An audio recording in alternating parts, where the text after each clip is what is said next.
নমস্কার, Inscript editors choice আরও একটি পর্বে আপনাদের স্বাগত জানাই।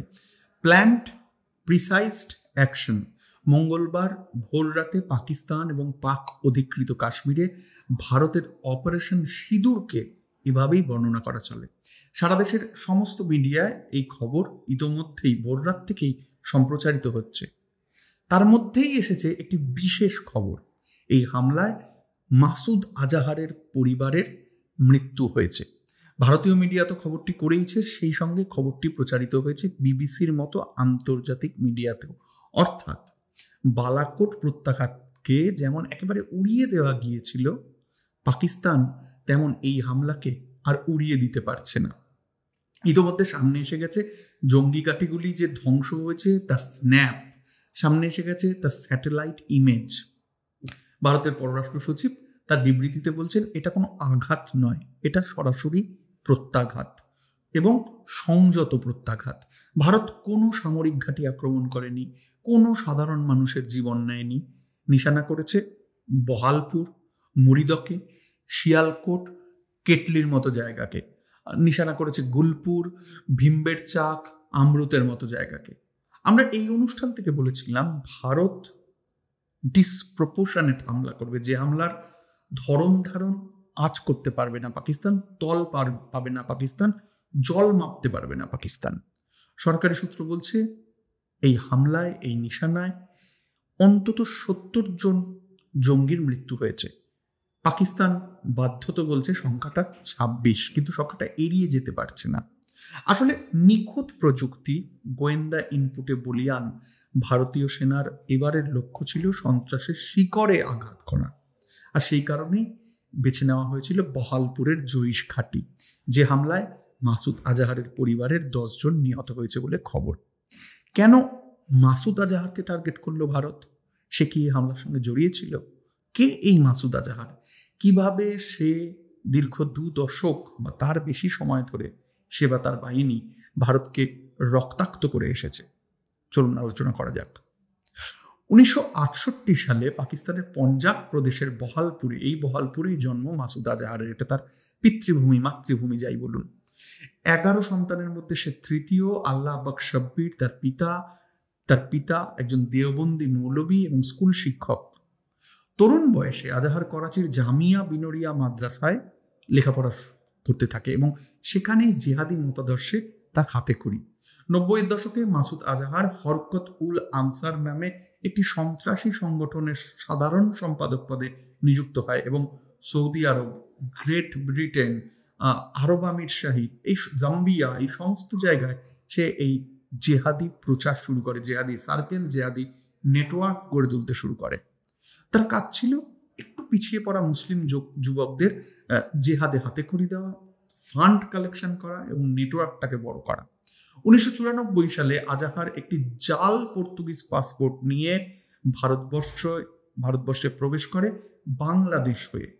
জম্মু এবং কাশ্মীরের সন্ত্রাসী কার্যকলাপে যুক্ত থাকার অভিযোগে তাকে ভারত সরকার গ্রেফতারও করে। কিন্তু 1999 সালে কান্দাহারে ইন্ডিয়ান এয়ারলাইন্সের IC 814 বিমান ছিনতাইয়ের ঘটনায় যারা অপহৃত হয়েছিল তাদের বাঁচানোর জন্য ভারত সরকার তাকে মুক্তি দিতে বাধ্য হয়।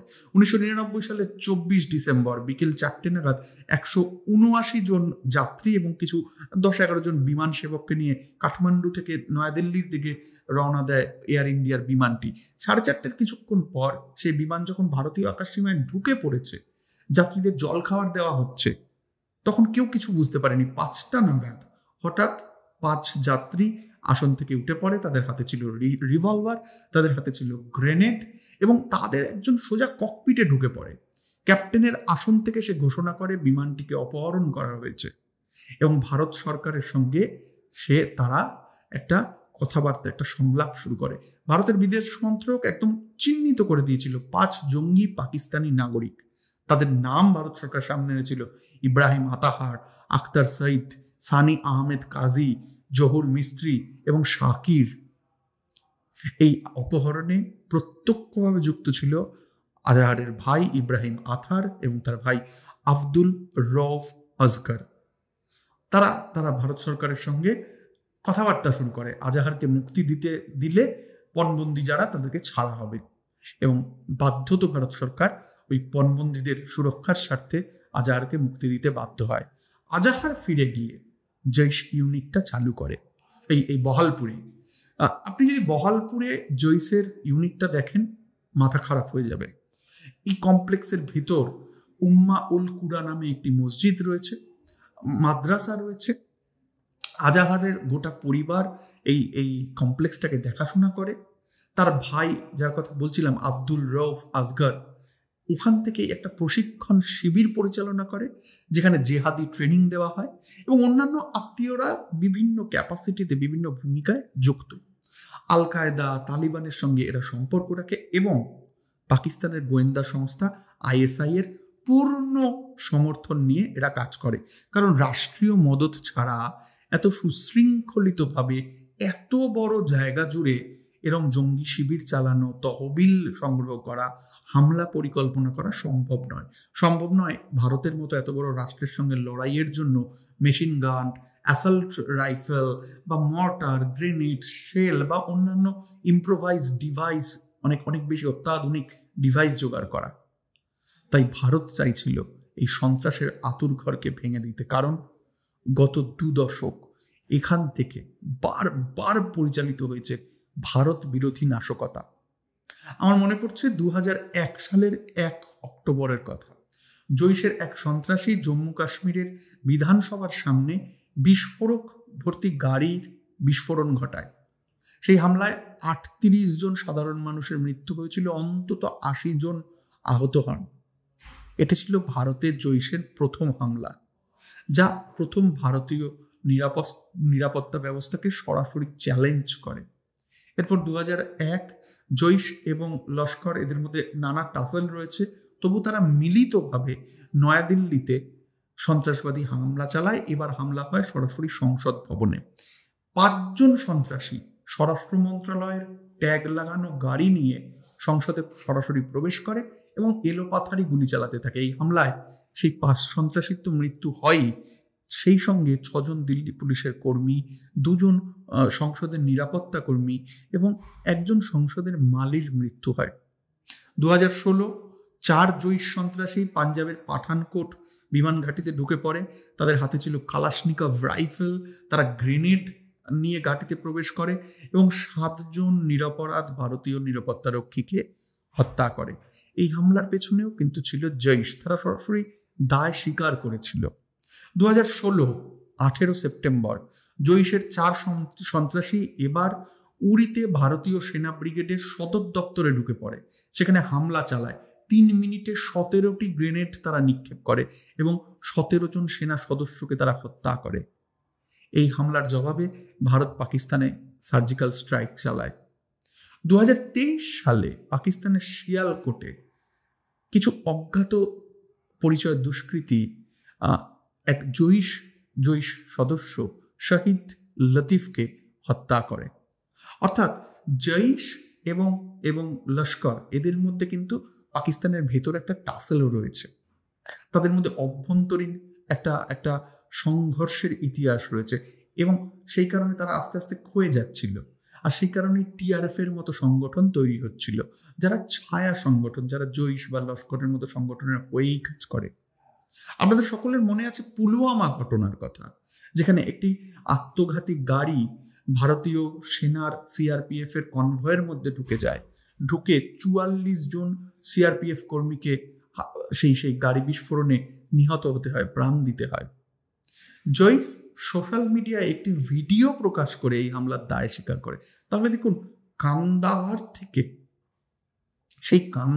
থেকে দিল্লি, কাশ্মীর হয়ে আবার সেই পুলওয়ামা, পরপর জৈশ ভারতকে রক্তাক্ত করেছেন।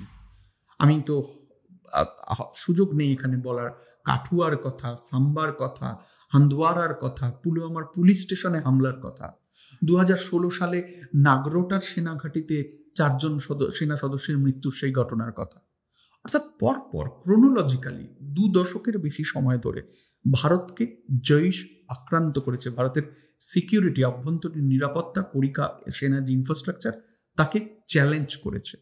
কিন্তু তারপরেও পাহেলগাঁওয়ের আক্রমণ এই এত আক্রমণের থেকে সম্পূর্ণ ভিন্ন ছিল, কারণ এইবার সন্ত্রাসীরা চাইছিল ভারতের সেকুলার স্পিরিটটার কোমর ভেঙে দিতে চাইছিল, ভারতের নাগরিকদের মধ্যে সরকারের প্রতি তীব্র বিতস্পৃহা তৈরি করতে, সব থেকে বড় কথা মানুষে মানুষে অবিশ্বাস সন্দেহের বাতাবরণ তৈরি করতে। মেরুকরণ এমনিতেই মাথাচাড়া দিয়েছে, তারা চাইছিল সেই মেরুকরণ আরো বড় হয়ে উঠুক, কাশ্মীর 100 কোটি ভারতীয়র থেকে দূরে সরে যাক, কাশ্মীরিদের সঙ্গে ভারতীয়দের সম্পর্ক খারাপ হয়ে যাক।